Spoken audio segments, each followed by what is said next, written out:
on the Rubin Report. Charlie just wanted to debate. They must and they should be taken down. This is very dangerous.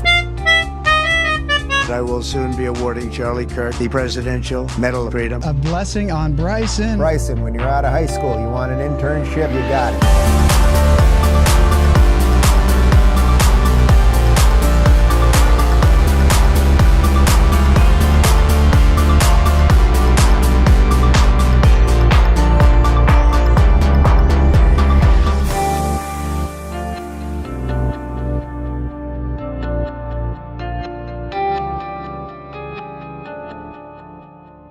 All right, guys, it is September 16th, 2025. I'm Dave Rubin. This is the Rubin Report. I know you're subscribed already. Welcome to all the new viewers. Two quick housekeeping things, and then we're just going to get right into it. Obviously, still a very difficult week, and none of this is going away anytime soon. However, next month I am going to Australia. Would love to see you guys there. Dave Rubin /events. We'll probably be adding a couple other stops on that. And a bunch of you have asked, we were going to, the new batch of Copal came in yesterday, and that was the day we were supposed to relaunch it. It's here in Miami at the warehouse, available for sale. I just didn't want to do it this week. So next Monday, Copal will be available again. You can go to drinkcopal.com if you want, just to be the first to be notified. And obviously, we're going to be talking an awful lot about Charlie today. I think I just said to the guys right before the show, like when we were doing the run through, I think we probably changed the show and added more stuff and moved things around more than any time in the history of doing this show. And I have a feeling we're going to be doing a lot of that as we're all working through all of this on the fly, right? Like for me, there's the personal side of it, in that Charlie was a friend, but then there's the political side and the culture side. And it's just a lot of moving pieces.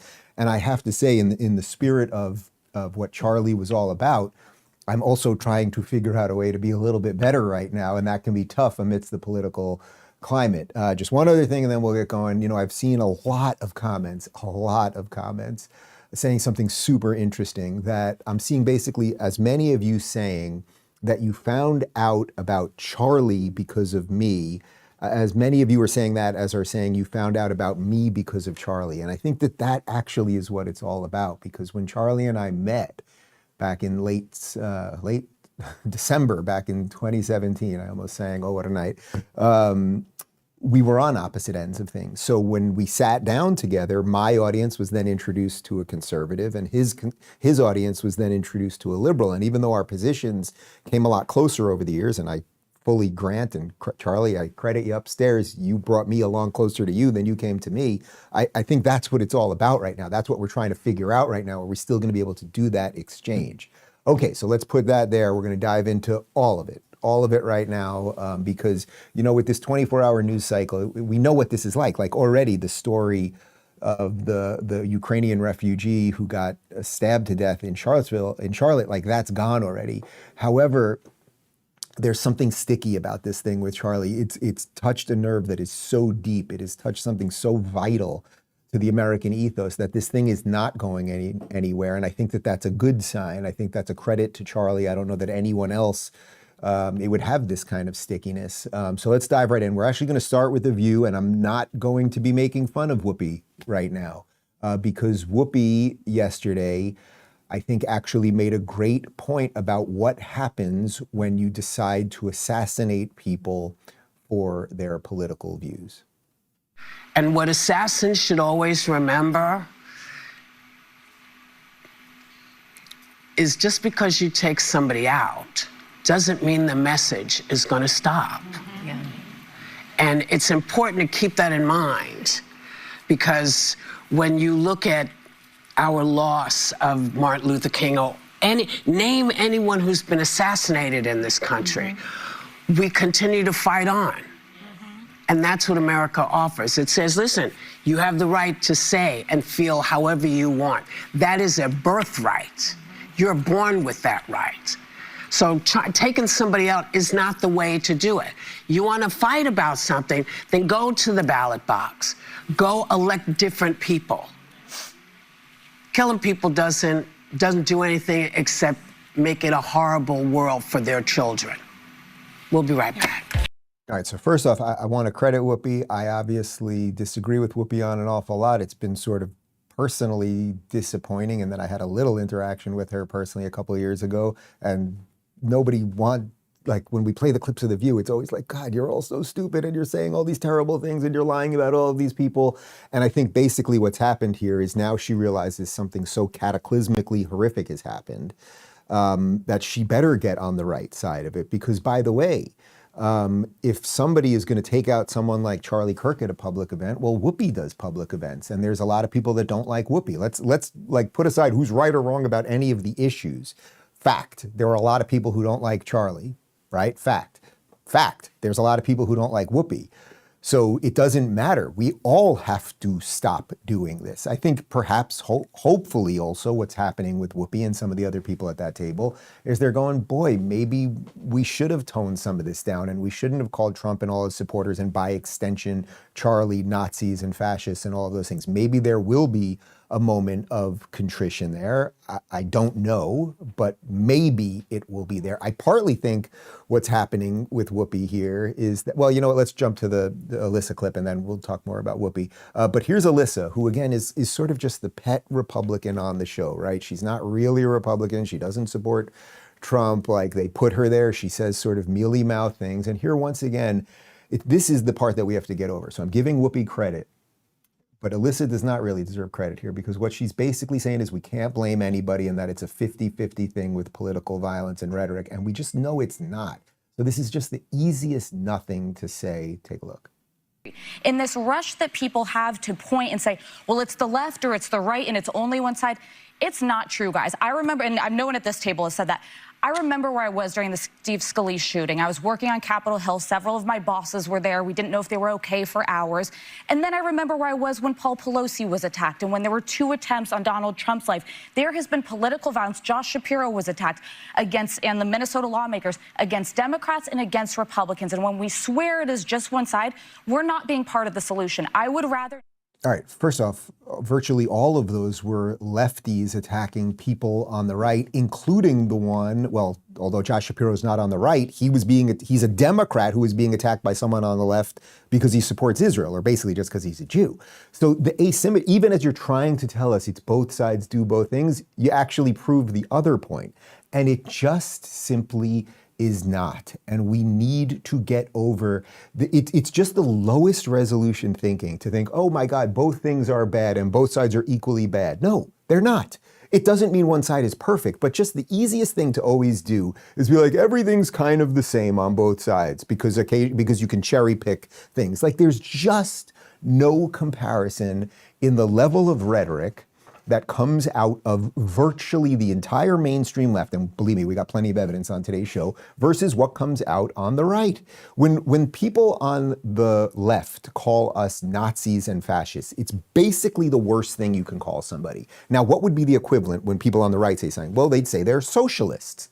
But they are socialists. They admit they're socialists. An admitted socialist is running to be the next mayor of New York City and likely going to win. Bernie Sanders now admits he's a socialist. He doesn't say Democrat socialist anymore, which I called years ago. Same thing with AOC, et cetera, et cetera. They believe socialism is a legitimate political identity, and we just call them what they say they are. That is wildly different than someone saying, I'm pro-America, and thus that means you're a Nazi, complete. So I think what's happening with Alyssa, there's the famous quote from Nietzsche, if you stare into the abyss will gaze back at you. And I think they're starting to realize that they stared into this thing for so long. They had so much to do with all of this. And this is sort of the Whoopi thing too. Like you guys did so much of this. You ruined so much of our ability to talk to each other, right? Because The View, for whatever, why is it that I play clips of The View? Why do clips of The View always go viral? There is something about that show that Barbara Walters got right 20 years ago. We're gonna take people from different walks of life and different beliefs and have them sit together and talk it out. But then it became the complete reverse of it. So actually, Charlie did a far better job at what Barbara Walters set out to do, talking to different people who have different beliefs than anyone on The View does. So I think, that's what the Nietzsche quote is about. They basically have gone as far as they can now, and somehow the fruits of that lead to Charlie being assassinated, right? I'm not blaming The View, but you get the point. It creates the conditions for it, and now they're kind of like, well, we better back off, and that's good. if I didn't explain that well enough right there, a girl by the name of Jessica Tarlov, who I think I was on Piers Morgan with once, or one of those shows, she's a lefty. She was guest hosting on The Five last night on Fox. She basically made the same point. It's a 50-50 proposition. And Greg Gutfeld, I've never seen Greg Gutfeld go off like this ever before. Pro-Palestine person. So don't use your, what about this? The fact of the matter is the both sides argument not only doesn't fly, we don't care.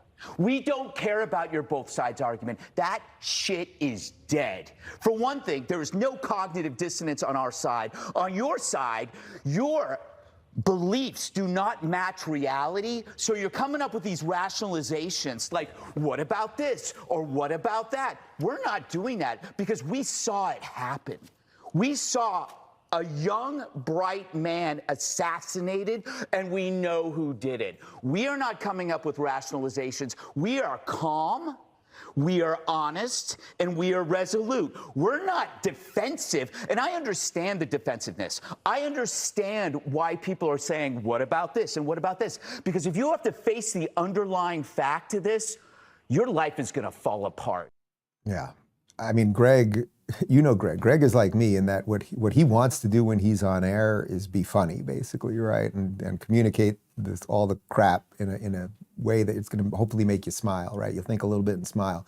He really laid into her. He actually, at the end of that, he kind of apologized to her because he was like, this is sort of happening all too fast. But the point is, because here's the point.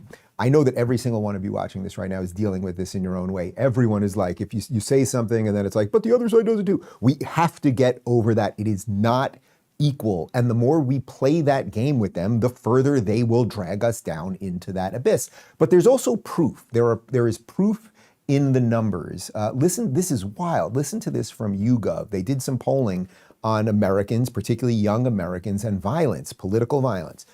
Most Americans across the political spectrum say political violence is never justified, but younger and more liberal Americans are likely to disagree. U.S. adults, 11% say it's okay to be violent. Not sure, 12% prefer not to say 6%. No, 72%. So 72% of adults, but very liberal. Yes, 25%.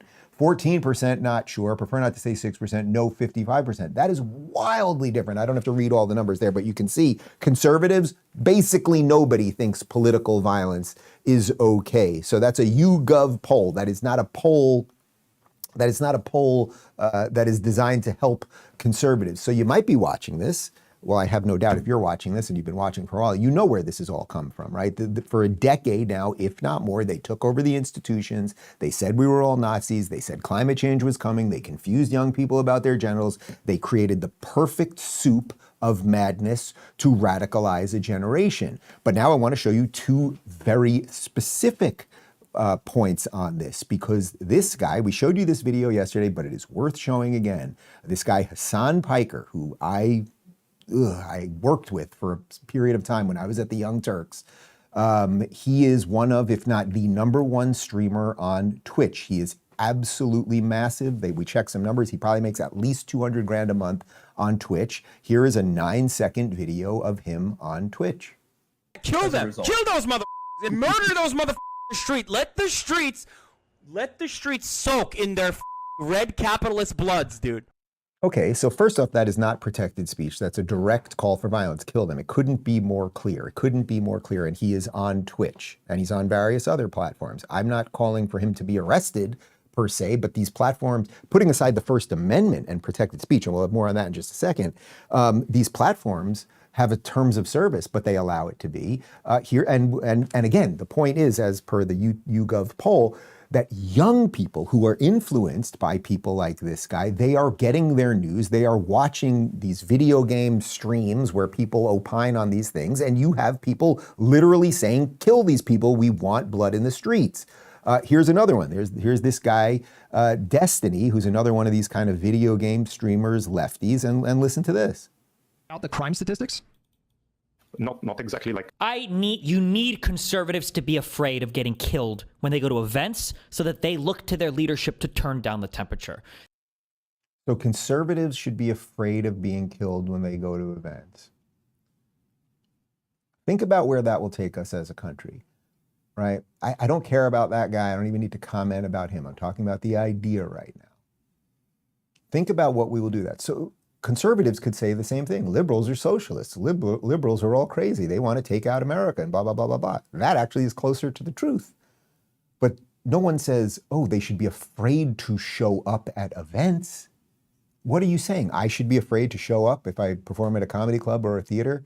I should be under the threat of death when I do that? Or my audience should feel that? Or anyone else? Well, I guess actually when you show one guy who's saying we want blood in the streets and the other one saying fear death, you can see it. So then where it's not just out of nothing, right? It didn't just magically materialize, that YouGov poll, that, what was it, 25% of young Democrats, very liberal, they call it, very liberal. They completely mucked up the word liberal, but put that aside.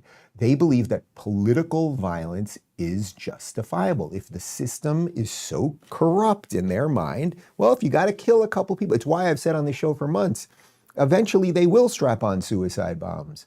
Because why wouldn't you? Why wouldn't you? If you're defending the world from Hitler and the fascists, and you have to blow up a couple buses or you got to burn down a courthouse or whatever in the name of stopping it, you probably wouldn't. If your thought leaders are out there on major platforms, Twitch must respond to this. They must respond to this. Why are you allowing that on your platform? They have to ask that. They have to answer for that. The government has to think about it too when someone who has a huge audience is directly calling for people to be murdered. So I'd say there's two things that need to be thought of there. But of course, it's not just the Twitch video game streamers who are radicalizing the base. It is the mainstream of the Democrat Party. Compilation. That man cannot see public office again. He is destructive to our democracy, and he has to be eliminated. And I hope these far-right podcasters come to their senses and recognize that this is not war. We do not divide this entire country based on political ideology. We are on the eve of an authoritarian administration. This is what 21st century fascism is starting to look like. I'm on the opposite side of that.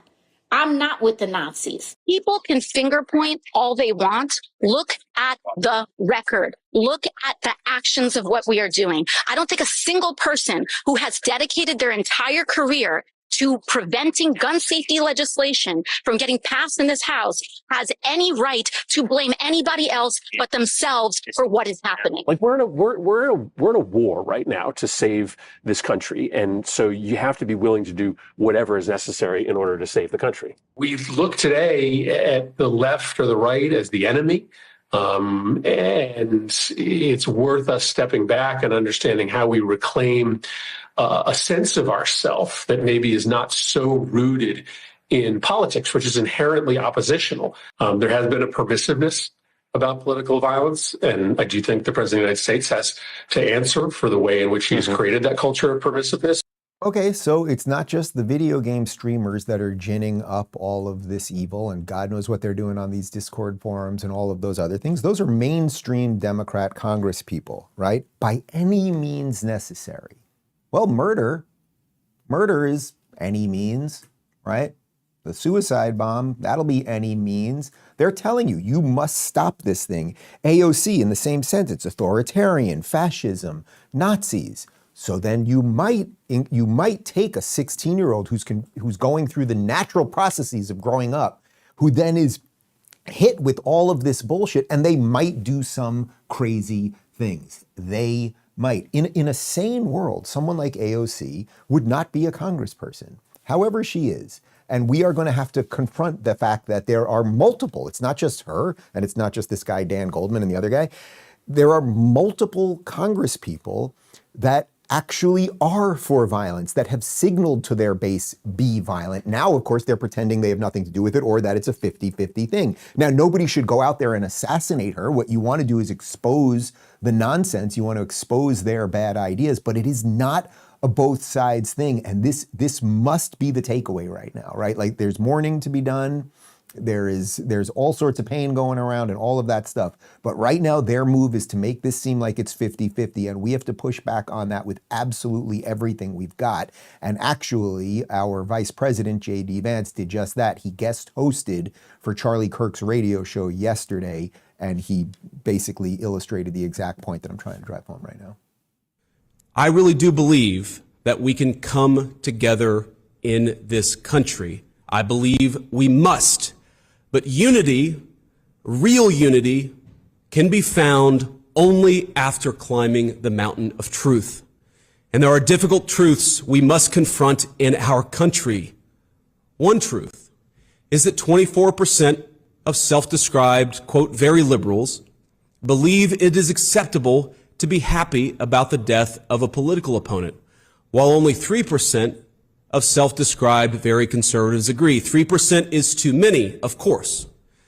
Another truth is that 26% of young liberals believe political violence is sometimes justified, and only 7% of young conservatives say the same. Again, too high a number. In a country of 330 million people, you can of course find one person of a given political persuasion justifying this or that or almost anything. But the data is clear. People on the left are much likelier to defend and celebrate political violence. This is not a both sides problem. Yeah. So first off, I love that on the chyron there, they didn't put Vice President of the United States. They put longtime friend of Charlie Kirk. Of course, he's referencing the exact same YouGov poll that I'm talking about there. And he's even qualifying. The fact that 3% of conservatives say it is too much. Like, he's doing everything you could possibly do to analyze that in a fair way. But now, to the backdrop of the videos that I just showed you, two massive online streamers, absolutely, one of them outright calling for violence, the other one saying, yeah, you need violence so these people are afraid. Then we show you the compilation of Congress people saying all of the worst things of all of us. None of this is a surprise. None of this is a surprise. And I guess that's it. Actually, you know what? About 20 minutes after Charlie was shot, we were sitting here and we were like just all kind of stunned in silence. And I think what I said to the guys was something like, I'm surprised, but I'm not shocked, right? Like, I'm surprised that this happened, but can I be shocked that it happened? Why would you be shocked? They are encouraging their people to do it. I want to show you one more from JD while guest hosting.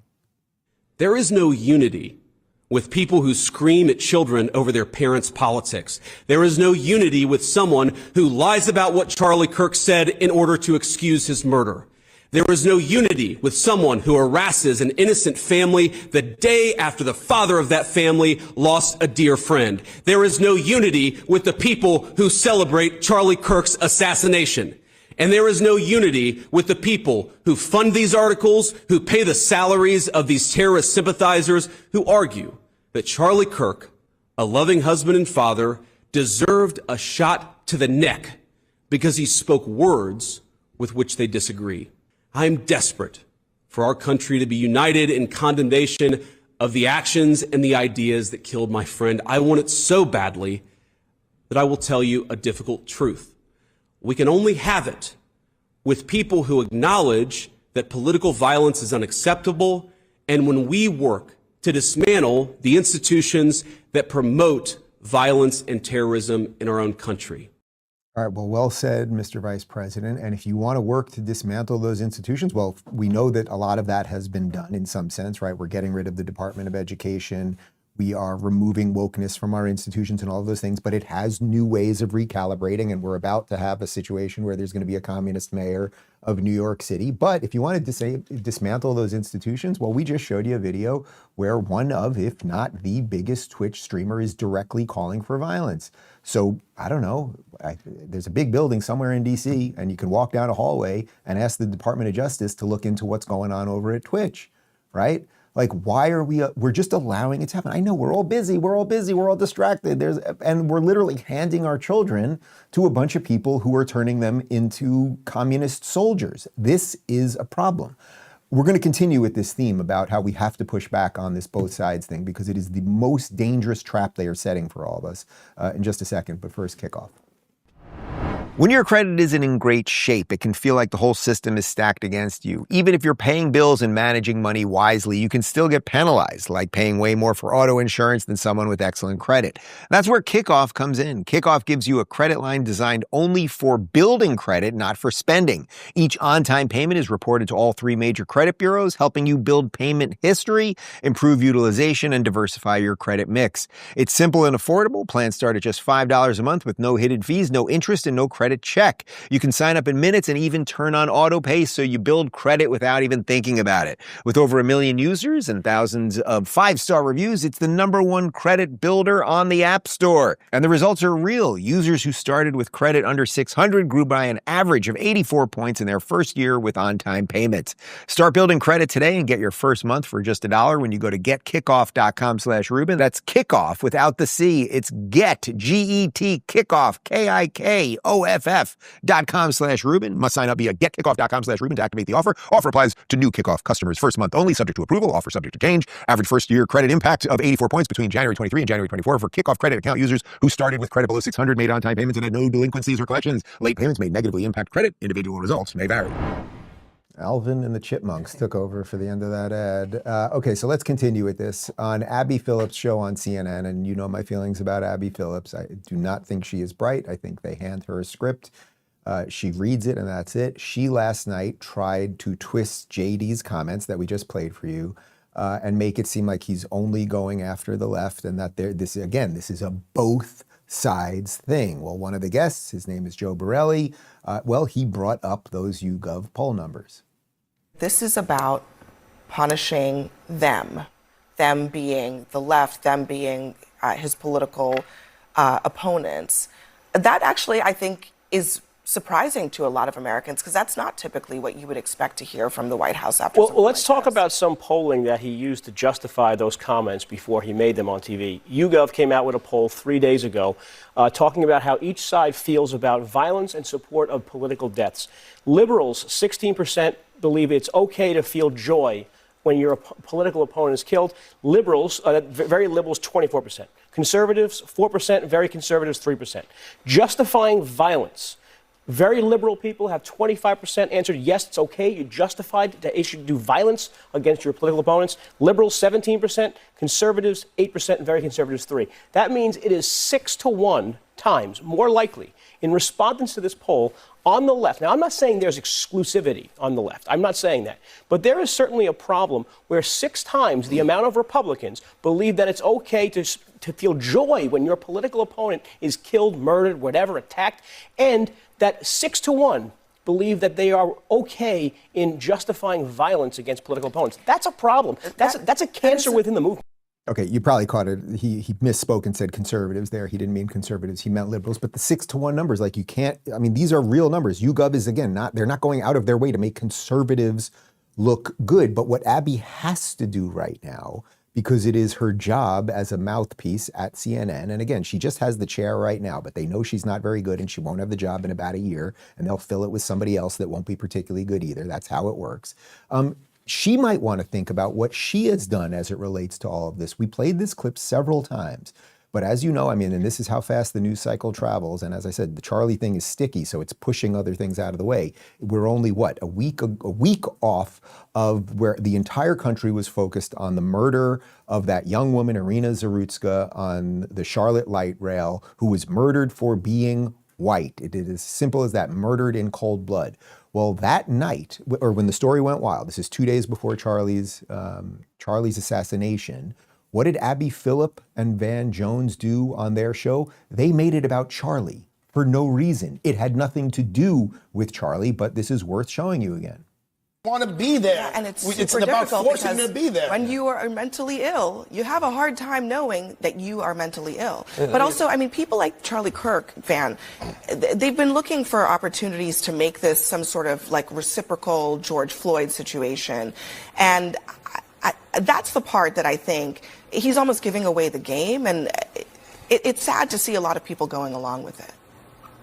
You know, let me just say a couple of things. One is, I mean, what happened to that young woman was horrible. And it's everybody's nightmare.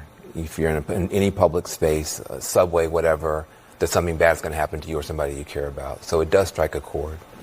We don't know why that man did what he did. And for Charlie Kirk to say, we know he did it because she's white, when there's no evidence of that, it's just pure race mongering, hate mongering. It's wrong. First off, there is evidence of that. We've played the evidence for you. The guy literally said, what did he say? I got that white girl. I got that white girl, right after he stabbed her to death. That's number one. But again, this is 2 days before Charlie was killed. Why, Abby, did you bring Charlie's name into it? The story stands on its own, whether you agree with my analysis of it or not. The story, you can talk about that story without bringing up Charlie Kirk. Why did you bring up Charlie? Did that come from your brain, or did someone hand you something and say, make this about Charlie Kirk? And then for Van to completely lie about the situation, maybe he hadn't seen that video yet. I'll try to give him the benefit of the doubt. But I tweeted when I saw that Van should never be allowed to be on CNN without retracting that and apologizing to Charlie. Charlie's now dead. I'm not blaming Van and I'm not blaming Abby Phillips, but they might want to think about what was going on over there just 2 days before Charlie was killed. Anyway, here's Trump on this. And, you know, Trump also now has rightly, I would say, pointed out how radical the left has become. Well, the media, of course, is going after him for not attacking, for rightly pointing out how radical the left has become. And here's a reporter questioning him on that. And here's Trump once again leveling up. He is not playing games with these people anymore. The killing of Melissa Hortman, the attack on Paul Pelosi, the attack on Gabby Giffords, the attack on the Pennsylvania governor's mansion. Why make the case that violence is only on one side? It seems to be taking. I didn't say it's on one side, but I say the radical left causes tremendous violence, and they seem to do it in a bigger way. But the radical left really has caused a lot of problems for this country. I really think they hate our country. Okay, yeah, please. And it's just true, right? Like, does anyone on the radical left, on the progressive side of the aisle, the people who constantly told us about the 1619 Project and America's founded on racism and we're systemically racist and all of the things, I don't feel like repeating it over and over. Do they like this country? Do they like this country? On one hand, they will tell you how horrible the country is, and on the other hand, they'll tell you we better open the borders to let everyone in, to share in the horror. None of it makes sense, and it's good that Trump is basically just like, I'm not apologizing, I'm not telling you it's 50-50 or anything else, right? I am just not doing it. And again, of course, the reporter brings up the Josh Shapiro thing, even though it was a leftist that did it. On the televised mental institution known as MSNBC, Rachel Maddow spent the hour fear-mongering around Trump, and I'm going to blow your mind with a stat at the end of this thing, but here you go. Another headline today, quote, White House plans broad crackdown on liberal groups. They're saying now they will use the horrific murder of pro-Trump activist Charlie Kirk last week as a justification for some undefined whole-of-government attack on what they always describe very vaguely as the left in this country. Now the stat that I'm going to blow your mind with, so she spends the entire hour going after Trump, basically blaming Trump, blah, blah, blah, blah, blah. She only said Charlie Kirk's name once during that show. That was the moment that she said Charlie Kirk's name. On Anderson Cooper, which I guess airs at the exact same time on CNN, Cooper had the, I would say, the wherewithal to mention Kirk's name 17 times. So look, I've got my issues with CNN and Anderson Cooper, but he's doing a hell of a lot better job. The fact that they desperately, because they put victimhood at the top of everything, right? So Rachel needs her audience to feel like, oh, Charlie Kirk got shot. We're the victims. We're the ones under attack. Not the wife of the guy who will now go living without having a father for her children. They're not the victims. Not all of the people who we've wrongly lied about for all of this time and called Nazis and everything else. In the midst of the tragedy, before the guy is buried, we are the victims. Kid Rock, because this alliance that MAGA has created, which in large part is due to Charlie Kirk himself. So you can play videos of Kid Rock and you might go, man, what does he have to do with politics? But yet it kind of makes sense because Kid Rock, who lived a wildly, let's say, different lifestyle than Charlie, right? Like these were people who behind the scenes were doing very different things throughout their life. But what brought them together? The love of America. Well, here's Kid Rock talking to Jesse Waters and warning people who are going after the Charlie Kirk memorials. Is there any message you want to get across real quickly to people that are still vandalizing vigils and celebrating this murder? Yeah, you're going to keep it up. You're going to run into the wrong people. Some people I know. Yeah. And aren't going to play that mess. And it's not going to be pretty. It's going to be very ugly. And we don't want it to Terrible. get that way, and it shouldn't get that way, but it's throttling towards a very dangerous place. Right. Well, that's the key part that we're at right now, and we all have to think about that.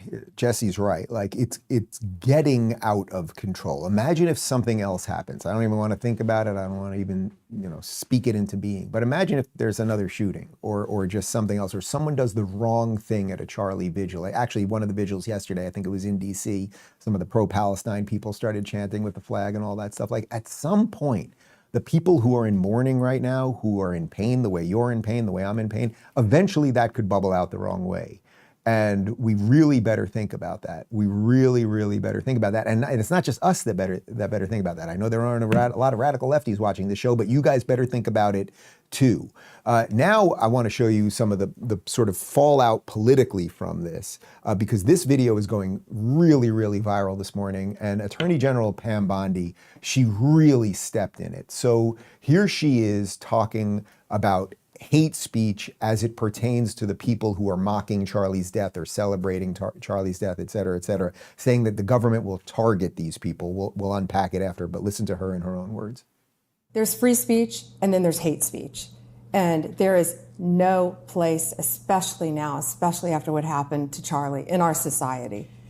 Do you see more law enforcement going after these groups who are using hate speech and putting cuffs on people so we show them that some action is better than no action? We will absolutely target you, go after you if you are targeting anyone with hate speech, anything. And that's across the aisle. Okay, so Bondi really, really misspoke right there. There is no such thing as hate speech. We'll give you the exact definition, the exact Supreme Court decision on that in just a second. Meaning you can say mean things about people. I assure you, I open up Twitter and some of these other things and people say the worst possible things that you can imagine to me. Sometimes things that I can't imagine they say to me. Now, the difference between saying something horrible about a person or a group of people, you're mean, you're assholes, you're Nazis, you're allowed to say all these things. That's one thing. What is not protected free speech is direct calls for violence. Say the video we showed you earlier from Twitter, murder those people. That's actually not constitutionally protected by the First Amendment, okay? Now, but what she's saying there, it was very sloppy what she said. Because to say hate speech is not protected, it actually is, right? You are allowed to say mean things, and we should want it that way. You want it's ironic, you want the most liberal interpretation of free speech as possible. And then, as I've said on the show a million times, we have very specific things that you can't do. You can't call for direct violence. You can't yell fire in a crowded theater with the intent to do harm. You actually can yell fire in a crowded theater, but with the intent to do harm. Then we have like the most stringent laws around libel and slander, but that's it. So Bondi got a huge pushback on that, and then she stepped in it again with her response, even though she sort of got it right here, but watch what she did on Twitter. Hate speech that crosses into the line of threats and violence is not protected by the First Amendment. It's a crime. For far too long, we've watched the radical left normalize threats, call for assassinations, and cheer on political violence. The era is over. Under 18 U.S.C. 75C, it is a federal crime to transmit any communication containing any threat to kidnap any person or threat to injure the person of another. Likewise, 1887.6, 18 U.S.C. Makes it a felony to threaten public officials, members of Congress, or their families. You cannot call for someone's murder. You cannot swat a member of Congress. You cannot dox a conservative family and think it will be brushed off as free speech. These acts are punishable crimes, and every single threat will be met with the full force of the law. Free speech protects ideas, debate, even dissent, but does not and never protect violence. It is clear this violent rhetoric is designed to silence others from voicing conservative ideals. We will never be silenced, not for our families, not for our freedoms, and never for Charlie. His legacy will not be erased by fear or intimidation. Okay, so she got everything right there, except the first two words. She starts it by saying hate speech, but there is no thing such as hate speech. In the 1969 Supreme Court decision, Street versus New York, here's the exact quote: "The public expression of ideas may not be prohibited merely because ideas themselves are offensive to some of their hearers." So we must make the distinction We must make the distinction between words and action. And then again, you can look at the letter of the law, and the letter of the law says you cannot say, go kill that person, go kill those people. That is not protected speech, sort of like this. Kill them. Kill those motherfuckers and murder those motherfuckers in the street. Let the streets soak in their red capitalist bloods, dude. Okay, so as far as Bondi, look, she mangled it when she said hate speech. Her response was correct, except for saying hate speech again. Let's put it this way.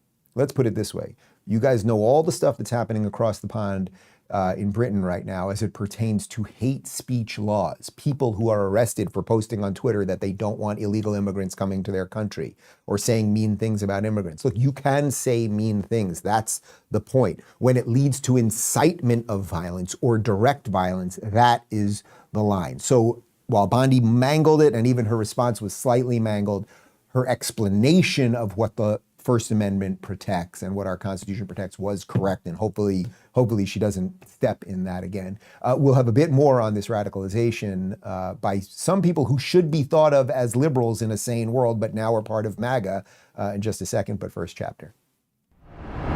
If you or a loved one are on Medicare or turning 65 soon, you need to hear this. Medicare enrollment is complicated and misinformation is everywhere. The more confused you are, the easier it is for scammers to push you into overpriced plans that make them money while pretending they're unbiased. In fact, Trump's Department of Justice recently sued 3 of the biggest Medicare brokers in America for allegedly doing exactly that. And the victims? Everyday Americans like you. That's why I trust Chapter. Chapter's advisors make Medicare simple and always put you first. They listen carefully, compare every plan, and help you find the most savings. On average, they save people $1,100. And here's the best part. They'll never push you towards one plan over another. If you're already on the right plan, they'll tell you honestly instead of trying to switch you for their own gain. So take control of your Medicare coverage with guidance you can trust. Call Chapter today at 332-867-0207. Most people say they wish they'd called sooner. Okay, so as this wide tent continues to widen, and it brings in many of the moderate liberals, the old school classical liberals, and I credit Charlie for an awful lot of that. Maybe I had a little something to do with it too. Elon Musk is one of those guys. And Elon Musk, what got Elon involved? Well, it was the fight for free speech. Look at this meme he put up. I think this, they say a meme is worth 1,000 words. So first panel, they're all Nazis, meaning young people being taught, I use that in quotes, taught by a teacher, they're all Nazis. The second panel, the media, they're all Nazis.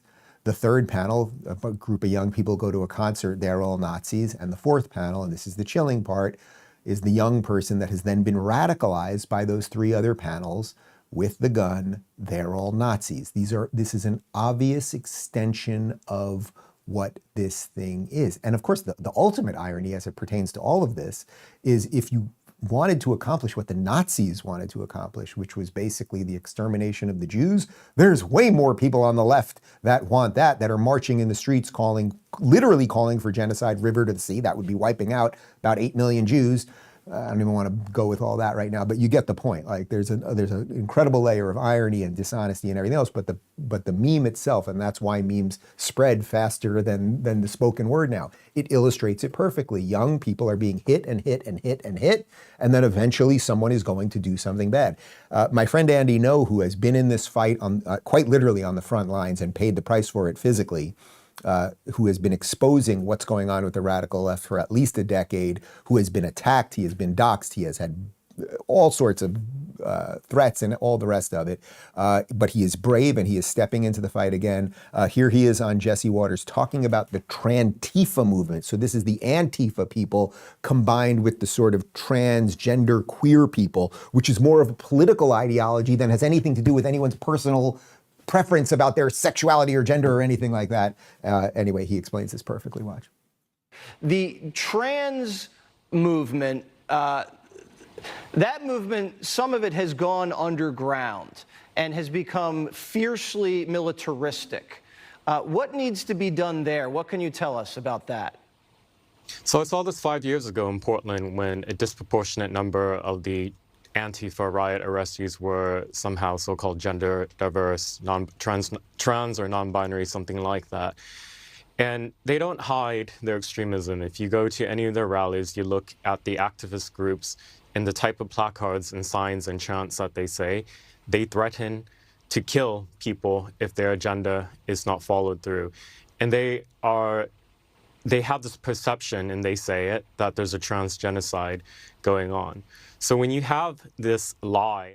So if you thought there was a genocide against your people, if you thought that the country was fundamentally evil, if you thought the system we live in, capitalism, was fundamentally evil, and maybe you were on psychotropic drugs because you're changing your gender and all of those things. And then there was this other group, the Antifa group, that was all about destroying the system, right? They're all about destroying the system. And then and this is what intersectionality is. Now you see that you can fit your pieces together like a Lego. And the hope is that all of these perceived oppressed groups can figure out a way to destroy the system. It's exactly why the Queers for Palestine thing works, only temporarily. It works for now. Oh, what is your goal together? Your goal together is to just destroy Israel, destroy America, blah, blah, blah.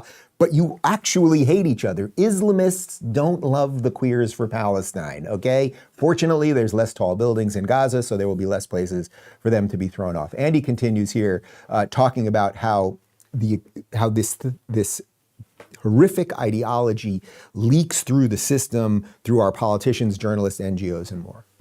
I hope that it's been eye-opening for the public to see the bloodlust that exists, not just on the fringe left, obviously, but also on the mainstream left in the aftermath of this assassination. It is a cancer that exists on the left, and it's mainstream, and there's some data to back that up.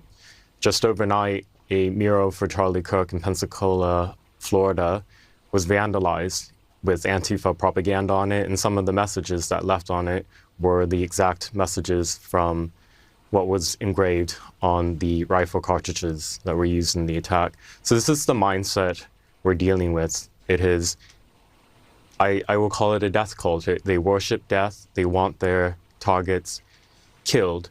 And they've been supported by a huge apparatus.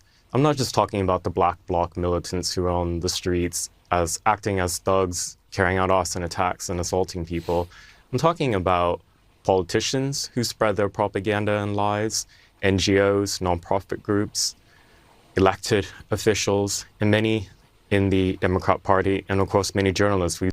So look, Pam Bondi, I was just critical of you, but I did give you credit for cleaning up your statement, but you are Attorney General. How about you listen to what Andy just said right there, who's done a tremendous amount of research on this. And I sense a RICO case in here somewhere, right? There's got to be something with the NGOs that are coordinating with the foot soldiers on the ground that are clearly doing acts of criminality. And they work with politicians and members in the media. Remember during BLM, all the politicians, Antifa is just an idea. It's not an organization, right?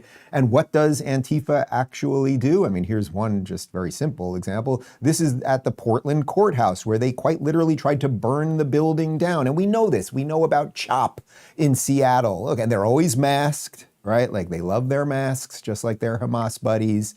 And we know about CHOP in Seattle, where they quite literally took several blocks and just created an autonomous zone, where someone did get murdered, by the way. No more. No more. And I would also point out, and this is a complete sidebar, and we have Andy on the show on Friday, by the way. It's a complete sidebar. Andy happens to be gay. It does not matter. Does not matter. It is. I've spent plenty of time with him. It is the least interesting thing about Andy. But what Andy is pointing out about the T thing is what the gays and the B's and the L's better figure out pretty fucking soon. You have nothing to do with these people. You have nothing to, as a matter of fact, they're the ones who want to take the young L's and the G's and the B's and chemically castrate them. And that's one part of it. And the other part is they want to combine all these letters to make it seem like everyone is evil. And that is simply not the case. I'll put that down for a sec. Let's talk about Tax Network USA, and then we'll have a bit more. We'll use Charlie's words from just a few days ago, actually. If you're stressed about back taxes, maybe you missed the April deadline or your books are a mess, don't wait. The IRS is cracking down and penalties add up fast. 5% per month, up to 25% just for not filing. But there's help. Tax Network USA can take the burden off your shoulders and stop the spiral before it gets worse. They've helped thousands of Americans, employees, small business owners, even people who haven't filed in years. Messy books, no problem. They've seen it all and they know exactly how to clean it up. With direct access to powerful powerful IRS programs and expert negotiators on your side, Tax Network USA knows how to win. You'll start with a free consultation, and if you qualify, they may even be able to reduce or eliminate what you owe. They'll also help protect you from wage garnishments and bank levies. So don't wait for the next IRS letter to show up in your mailbox. Take action now. Call 1-800-958-1000 or visit tnusa.com/Dave to talk to a real expert at Tax Network USA. That's 1-800-958-1000 or tnusa.com/Dave. Take the pressure off and let Tax Network USA handle your tax issues. All right, so I want to show you a video that Charlie posted on X the day before he was murdered. And of course, the news cycle moves so fast that we just forget things. We forget the things that we were all focused on 5 days ago. But the thing 5 days ago was Irina Zarutska's murder. And listen to Charlie on that. On August 22nd, Irina Zarutska was stabbed to death on the rail system in Charlotte, North Carolina, by a savage career criminal. Her life story, I think, will be told both in the United States and Ukraine for years to come. What do you think the importance of this story is most fundamentally?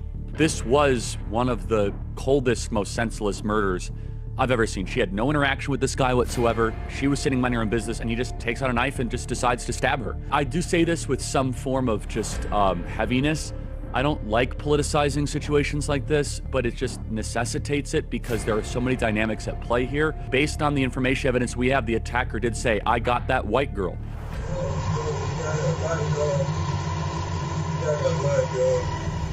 The attacker racialized it in his own telling of this situation. And we all know this. Any honest observer of your program knows this, including Van Jones even knows this deep down, which is that, of course, if a random white person on a subway took out a knife and stabbed a black girl senselessly to death, there would be massive media coverage. There would be policy changes. There would be people having to apologize for this. We saw this in George Floyd, and yet, for whatever reason, this situation has not garnered even a fraction of that kind of outrage or back. So there's Charlie with all the grace that he always had, you know, subtly mentioning the Van Jones thing. And Charlie, if I could add on to what you said right there, we'd also see cities burning if that had happened, right? If a random white person had just murdered a beautiful 23-year-old black girl in cold blood for no reason and said, "I got the black girl, we know that cities would quite literally be burning right now. There would be streets boarded up in LA, putting up slogans in the name of tolerance because they wouldn't want the quote-unquote tolerant people to burn down their store in the name of tolerance. And Charlie deeply understood that, and he was waking people up to that. There's a bit more on what's going on here related to that murderer. Listen to this from Conservative Brief. Removal notice, rogue judge who released North Carolina train killer faces justice.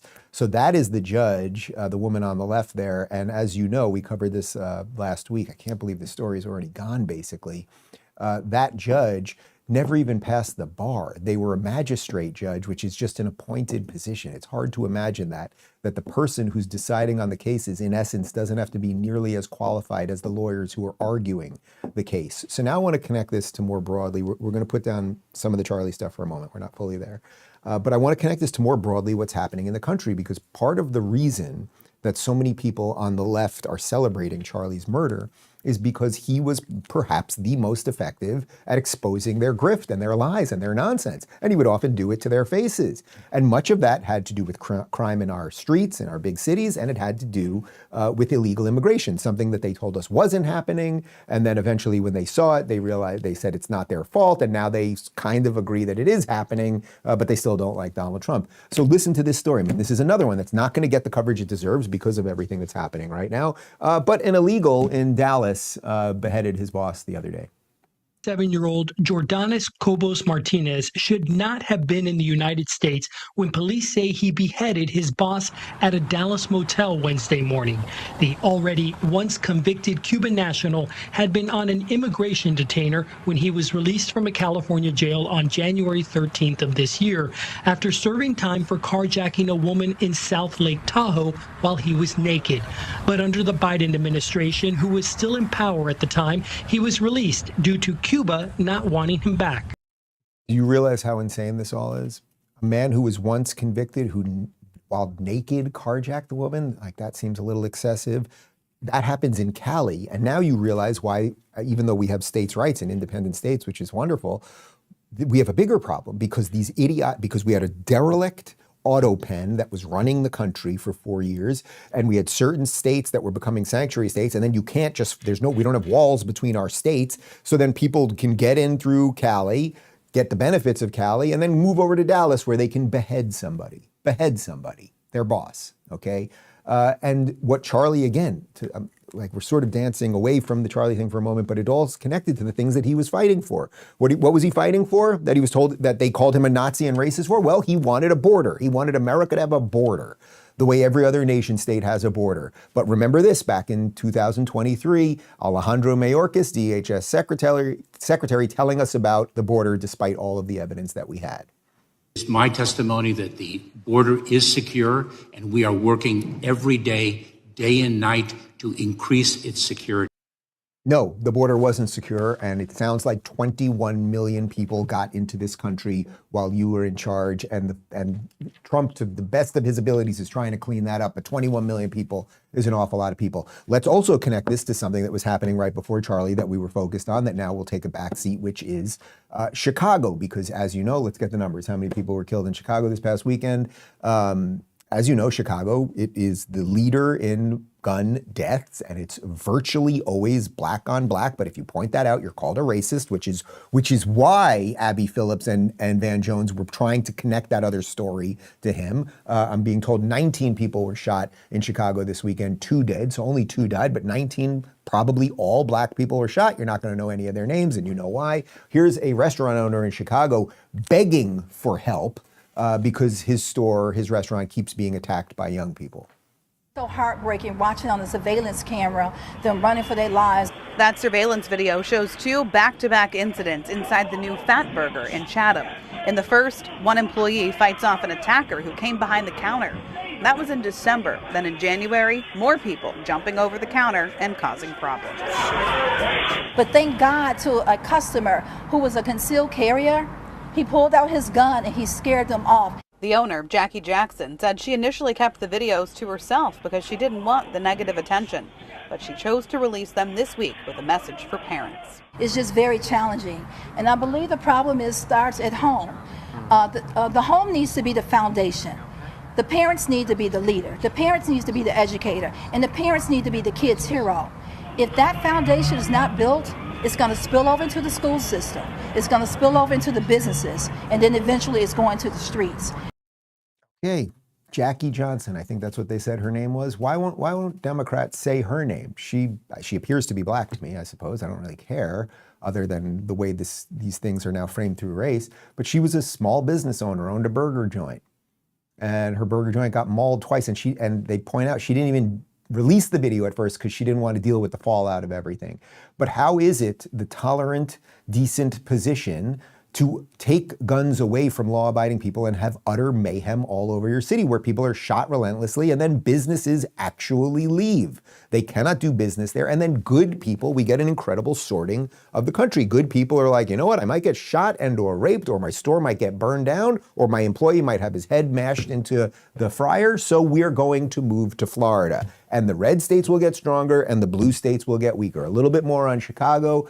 We showed you this the other day, but I think it's worth noting because all of these things are directly connected to policy. It does not have to be this way. Decline is a choice, and you must stop voting for these lunatics. This is Chicago Mayor Brandon Johnson over with Joe Scarborough, and a broken clock is right twice a day. And he's asking him about more cops on the streets. And watch this. Policing alone, you've told me everything else you want.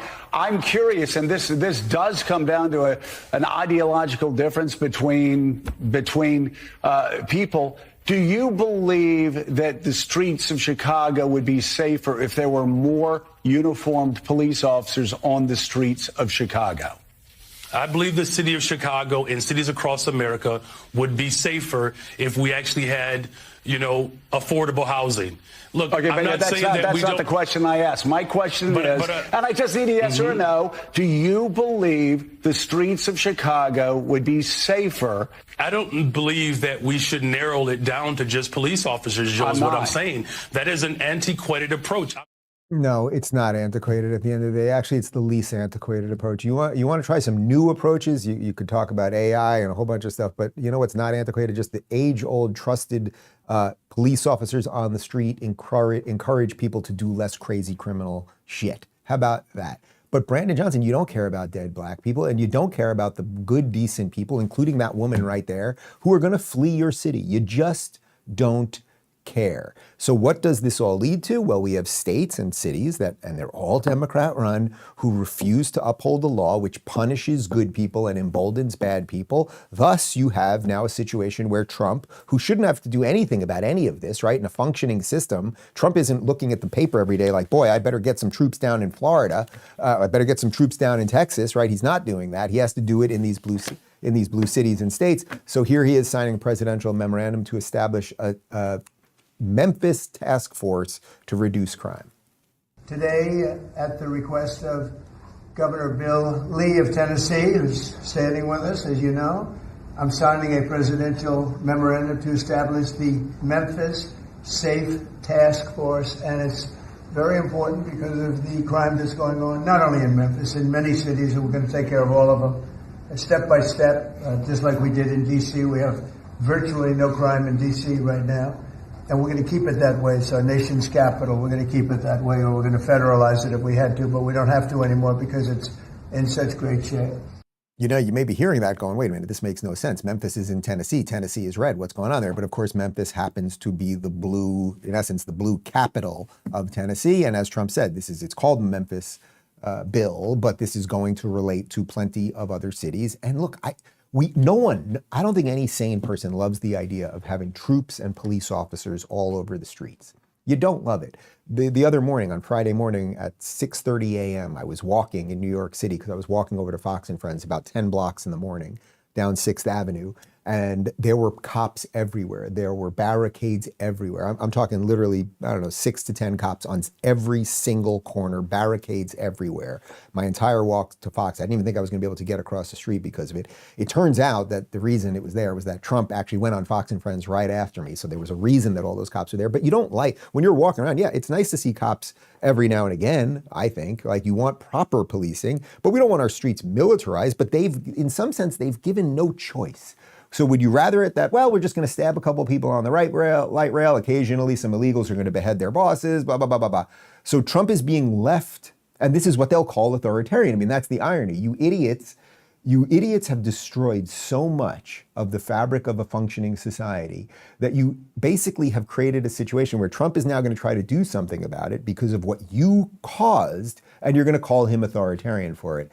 There's a bit more. Trump is using the power of the federal government to stop bad things from happening. This from Leading Report breaking. President Trump threatens to withhold federal funds from New York following Kathy Hochul's shocking endorsement of Muslim socialist candidate Mamdani. So yes, Kathy Hochul, who's an utter buffoon and a really ridiculous leftist who was horrible on COVID and who's been horrible on the economy and the amount of people that are still moving to Florida, all of those things. And I don't think she's a Islamist the way I think Mamdani is. But she now sees the energy of the Democrat Party. She's like, he's going to win. I better endorse him. So now she has endorsed him. Ironically, he's refusing to endorse her because he wants someone that's more radical than her. So good luck with that, Kathy. You will have to spend your retiring years at the Botox factory. Bit more on the dishonesty that leads to all of these things and how Trump is pushing back against it.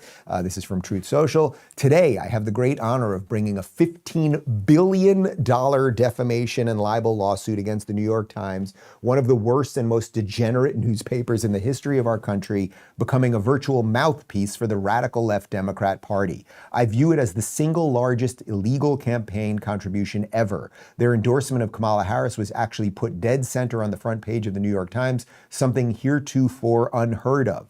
The Times has engaged in decades-long method of lying about your favorite president, me, my family, business, America First Movement, MAGA, and our nation as a whole. I'm proud to hold this once respected rag responsible, as we are doing with the fake news networks, such as our successful litigation against George Stephanopoulos / ABC Disney and 60 Minutes CBS Paramount, who knew that they were falsely smearing me through a highly sophisticated system of document and visual altercation, alteration, which was in effect a malicious form of defamation and thus settled for record amounts. They practice this long-term intent and pattern of abuse, which is both unacceptable and illegal. The New York Times has been allowed to freely lie, smear, and defame me for far too long, and that stops now. The suit is being brought in the great state of Florida. Thank you for your attention to this matter. Make America great again. Phoenix, can we do a little redecorating around here? Can you take that picture off the wall so I can show it to the audience for just a second? Look, before I show you this picture that we have hanging, and I'm very proud to have hanging in the wall of the studio. Does it come off the wall? Or yeah, it does come off the wall. Okay.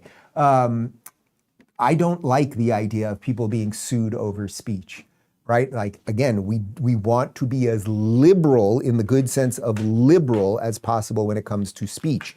The New York Times, however, has lied about so many things over and over. We know what 60 Minutes did with selectively editing things, that at some point, perhaps legal action is the only thing you can do. But it's not just Donald Trump that the New York Times has spent an awful time lying about. I reference this often. It's one of my favorite things, to the point. I was very upset when it first came out. But now I find it to be one of my favorite things ever. Sorry about the glare there. Let's see if we can do it that way. This is from, what's the date on that? June 9th, 2019, so over 5 years ago. The Making of a YouTube Radical, How Algorithms Are Shifting Everyone to the Alt-Right, basically. Making of a YouTube Radical, Algorithms of the Alt-Right. Look, there's a young Dave Rubin, that guy. We have big fan of the alt-right. Oh, and who else do we have here? Well, we have Jordan Peterson. We have Nobel Prize winner for economics, Milton Friedman. He was huge with the alt-right, Ben Shapiro, of course, and everything else. And the entire article is about how YouTube was dragging people, in essence, alt-right, to turn them into Nazis, because yes, I wanted to turn people into Nazis. Ironically, at the end, they say, but YouTube fixed the algorithm, and the guy that they're using as the case study, he became a lefty. So when the things go their way, then it's okay. But yes, sorry, New York Times, you are quite literally not worth the paper that you are printed on. And 15 billion, that is a heck of a there's a lot of zeros there. All right, so let's try to end on a more positive note. What has happened here to Charlie is waking people up in an absolutely extraordinary way, and you can feel it, right? It is sticky. This is not going to be one of those 24-hour news cycle things. Something different is going on here, and it is going to scale. It is obvious. Now, across the pond, in Britain, they have had a major problem with many of the things that Charlie was very concerned about. Actually, I think I'm not going to read it, but I think my last text with Charlie not too long ago was about how disastrous things have become in the UK as it pertains to free speech and immigration and everything else. A guy by the name of Tommy Robinson, who I had on the show 9 years ago, when everyone said he was a white supremacist, neo-Nazi, and all of these things, he was none of those things. He just wanted to make sure that Britain would remain British.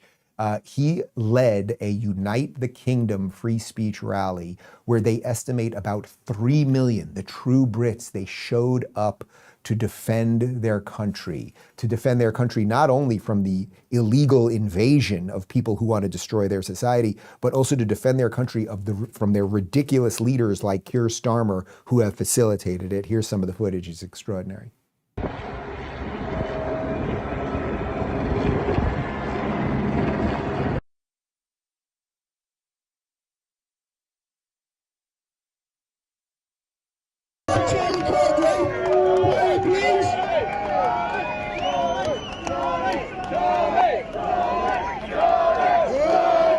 Now, of course, then pictures of Charlie get shown, and he was mentioned during several of the talks up there. Of course, the mainstream media is trying to make it seem like 100,000 people were there. It was definitely closer to 2 to 3 million people. And it's particularly good to see in a place like Britain, where virtually every Sunday they have quite literal jihadists with Hamas flags and Hezbollah flags and ISIS flags roaming their streets. These are not people who care about Britain. They don't care about tea and crumpets or the Queen or anything else. They don't even watch Downton Abbey, which the movie, I think, part 3 is coming out in a week or two. They don't care about any of that. They want submission. So the good Brits are finally pushing back against it. And now to connect all of this together, to see how this stuff is scaling and how the mainstream media is losing control and online media is rising, well, Elon Musk himself did a video call-in talking to Tommy during the event, and he made a good point about why it is. What are the motives that lead the lefties to doing all of these things that destroy free societies? There might be a reason for it. Elon, we hear so much about censorship being pushed by governments and global corporations and organisations. A lot of people don't understand why we're allowing mass, uncontrolled immigration into all Western nations. Do you believe that there are powerful forces outside of elected officials, someone controlling governments, that are trying to control the flow of information, and how do we resist that pressure? I think when you look at the behavior of organizations or people, you have to say, what is the incentive for these organizations? And frankly, there's a massive incentive on the left to import voters. So if they can't convince their nation to vote for them, they're going to import people from other nations to vote for them. This is a massive factor. And frankly, it's a strategy that will succeed if it is not stopped. That's probably true. That's probably true. That at the end, it's a game about power. And as our Democrats and the Labor Party, which in effect that's their left party, as they've lost power over the years in the countries, what would you do to attain power again? Your ideas are bad. People like Charlie Kirk are waking up too many young people, so they're realizing that the utter dependence on the state is not good, et cetera, et cetera, et cetera. What would you do? Is it completely out of the realm of reality that you might just import people, offer them a lot of shit so they become indentured servants to your party? Is that crazy? I don't think so. I don't think so. And here's a bit more from Elon as it pertains to which side actually is more violent. And then you see how much violence there's on the left, with our friend Charlie Kirk getting murdered in cold blood this week, and people on the left celebrating it openly. The left is the party of murder and celebrating murder. I mean, let that sink in for a minute. That's who we're dealing with here. That is who we're dealing with. Whether you choose violence or not, violence is coming to you. You either fight back or you die. You either fight back or you die. And that's the truth. Violence is coming to you. You either fight back or you die. Look, I don't know when the point, I don't know when exactly the point is that we're going to have to start like thinking about things in those so specific of framing. But maybe it's now. Maybe it's now. Maybe for 10 years we have been told all of these horrible things about us. Maybe we have allowed them to radicalize such a huge amount of young people that 25% of left-leaning kids now believe political violence is okay. And then what would you do? Well, I think we have the answer to some of that. And now how many more of them are out there? How many more of them want to be copycats? Where is the voices on the left? Let's put aside the voices on the left who are just kind of being quiet right now. And okay, so fine, it's a bunch of TikTokers that are saying crazy things in a lot of ways. But where are just the good voices on the left that don't have to qualify, I didn't agree with Charlie, but you can't kill people? How about no more of this bullshit? How about, you know what, an honest assessment? An honest assessment. You know what, maybe we have to think about what we've done here. That's why in the video that we showed you yesterday when I was on Piers Morgan on Friday, and my former boss, Cenk Uygur, who has said the most horrific things about Donald Trump, his supporters, Charlie, Nazis, fascists, all of those things, saying literally in a video that Charlie wanted to be a martyr. I wasn't going to let him get away with it because he's basically calling for peace now. And it's like, okay, we would all like peace. We would all like to return back to an America where we could agree to disagree and all of those things. But you can only come back in now if you look in a mirror. And I understand why Cenk wouldn't want to look in a mirror. And it's not just because of the video titles, right? Okay, one funny thing today. You get it. You get it. So is there an opportunity now for the wide tent to widen because more and more people will be disaffected by the craziness of the left? Sure. But do we have to be a little wary of welcoming them? I think that's legit. You know, Charlie and I used to joke about that when I was coming around to his positions. He was always like, Dave, I just don't know. Well, you know, like I'm bringing a liberal in, like, I don't know, it could work, turn against me or something like that. And it was like, so we now I'm in Charlie's shoes. And we have to be wary of the people. But if someone's going to have an honest moment, and there are a lot of people, we're seeing a lot of videos of this from young people waking up on TikTok, et cetera, that are like, you know what? Wow, I was deep in this thing, and this is no good, and I will not do it anymore. well, then we can win in the best sense of how you would win in a free society, which is just bringing more people to our side because of good ideas. Let's end the show with one more video of J.D. Vance talking about how he will try to honor Charlie's legacy. People from the Turning Point's family, a lot of people from Charlie's family, and she said to me that Charlie never raised his voice, that he never cussed at her, that he was never cross or mean-spirited to her. And look, I'm a husband. I'm proud of being a husband. I think that on the great balance of things that I'm a pretty good husband, but I can never say that I was never unpleasant with my wife. I can never say that I've never raised my voice to my wife. Like most husbands, even the good ones, we're sometimes imperfect. And I took from that moment that I needed to be a better husband and I needed to be a better father. Because of all these moments that I shared just in the last few days, the books that I've read to my kids, going up to their bedroom and kissing them and hugging them before bed, I just realized that all of these moments that I get to have, Charlie is not able to have them anymore. And Charlie's kids and his beautiful wife are not able to have them anymore. And maybe the best way that I can contribute and the best way that I can honor my dear friend is to be the best husband that I can be, to be the kind of husband to my wife that he was to his. You know, we talked all the time about the most important thing you could do is not vote for a particular candidate. It was to become, if you were a young man, a husband and a father. He talked about the joy that came from fatherhood, the joy that came from raising a family and being part of their growth and their development and all the incredible things that happen when you get to be a husband and father. And that is the way that I'm going to honor my friend, is to be the very best at that most important job that I can be. It's important, and Erica asked me this, to make sure that his movement, the movement that Charlie started, has to keep going. You know, I actually had the same thought as JD last night when I was reading a book to the boys before bed. Because I can't get the Charlie thing out of my head. It's like it's like lodged in my brain right now. And I actually had the same thought as I was reading them the book last night. We were doing a book about autumn. And I thought, Charlie's not gonna be able to do this. That's the human part. And I fully believe JD on that. He didn't make that all about, yeah, he did a couple hours on the show and there was the political stuff and there was the don't play the whataboutism with the two sides and all that. But that's the way it ultimately becomes sticky. How does something really become sticky now? Well, you can't keep something in the news cycle all the time. You just can't. It's not how the algorithms work. It's not how any of our brains work. It's not how the scrolling works.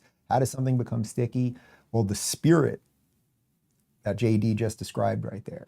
If a whole bunch of people could become better fathers, if a whole bunch of people could become better people, well, then we could scale that up to the political side, right? So don't look for all of the answers from the political people right now. We talk about politics. It's important. It absolutely is.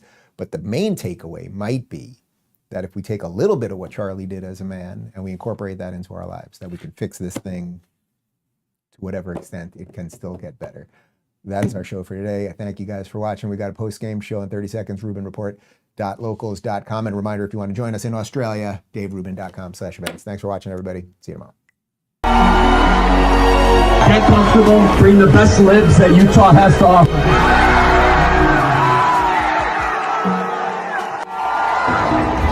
Counting or not counting gang violence? Great. If you thought that my husband's mission was powerful before, you have no idea. You have no idea what you just have unleashed across this entire country and this world. You have no idea.